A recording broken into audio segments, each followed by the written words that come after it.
Hello everyone! I'm Roan Celis Capistrano of 1 Million Club. Kung bago ka pa lang sa channel ko, make sure to subscribe and hit the notification bell para lagi kang updated. So sabi nga ni Warren Buffett, isa sa mga bilyonaryo yan, no? On earning, never depend on single income. So sino dito yung nakadepende lang sa sweldo niya sa isang source of income? Kasi sabi ni Warren, make investment to create a second source. No, kailangan may backup career ka, no? Lalo na sa panahon ngayon. Dati nga nababasa ko nung yung talagang uso pa yung dyaryo pag mag-a-apply ka. 35 years old and above. Parang usually parang yun yung medyo ayaw nang tanggapin sa trabaho, 'di ba? Pero ngayon kasi kahit na 30 ka, pwede kang tanggalin sa trabaho no? Kasi ang daming bata Tapos meron pang automation, 'di ba? So kailangan meron tayong multiple sources of income. So on investment, do not put all eggs in one basket. So again, kanina pinakita natin, no, na marami talagang pwedeng paglagyan ng pera. No, wag lang natin ilagay sa isang facility. Okay? So do not depend solely in mutual fund or stock market.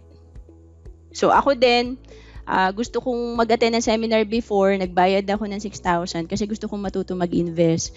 Pero yung gusto ko pala bubong lang, no? Medyo dulo lang pala siya ng aking financial house. Kasi for me, itong financial foundation na tinatawag sa IMG, financial house, no? Para sa akin, alkansya to, no? Yung alkansya pala natin, hindi pwedeng puro mutual fund lang. Ito yung importante, no? Unang-una, bago ka mag-invest, may emergency fund ka ba? No? So, ito yung laman ng ATM natin. Kung sakaling may emergency sa pamilya, may mahuhugot tayo na pera. No? Kasi pag may emergency fund tayo, hindi natin kailangan mangutang. Tama ba? Pag may kailangan tayong pagkagastusan, utang ang una nating nagiging solusyon kung wala tayong fund na naka-ready. Okay? So, debt management, dapat pala pag may utang tayo, minamanage din natin yan. So, dito po sa IMG, meron po tayong workshop 1 para po maintindihan po natin itong debt management and increasing cash flow. Okay? So, ano po bang katunog ng debt? Diba? So, yung debt po kasi is death.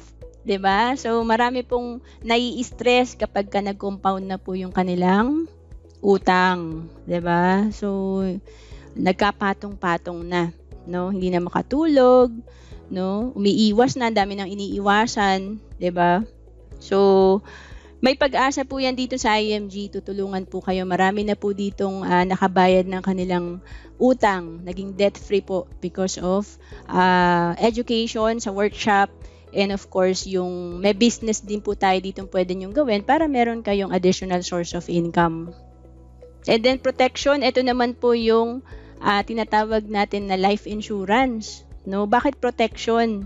Kasi we are protecting our family from financial loss. No? So, sino dito mga breadwinner? Paki-type nga B. No? So, napaka-importante ng role natin mga breadwinner. No? Pag wala tayo, wala na rin ng income ng pamilya. So, kaya meron tayong kinukuha kung wala pa tayong enough na savings, meron tayong kinukuhang life insurance dahil ito yung magiging instant savings or instant money ng pamilya pag may nangyari sa atin. Okay? Like nung 2007, kumuha po ako ng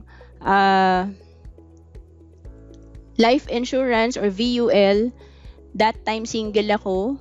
So sabi ko, kahit manager ako o kayang kinikita ko, kailangan ko ng life insurance kasi umaasa sa akin yung parents ko So pag may nangyari sa akin, hindi naman sila papasweldohin ng kumpanya, di ba?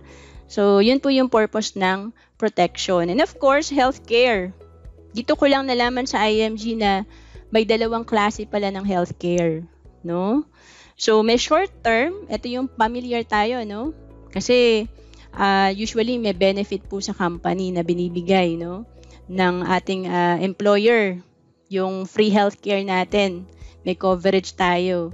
So yung iba talagang enjoy na enjoy, hindi nagre-resign kasi like yun sa husband ko, buong pamilya covered sa healthcare benefit nila. Pero paano pag nag-resign tayo? paano pag nag-retire tayo. So, dun po, sinosolve ng long-term care naman yung pag matanda na tayo, meron pa rin tayong healthcare na magagamit. Kasi nung nag-resign yung husband ko, wala na rin yung healthcare niya eh, di ba?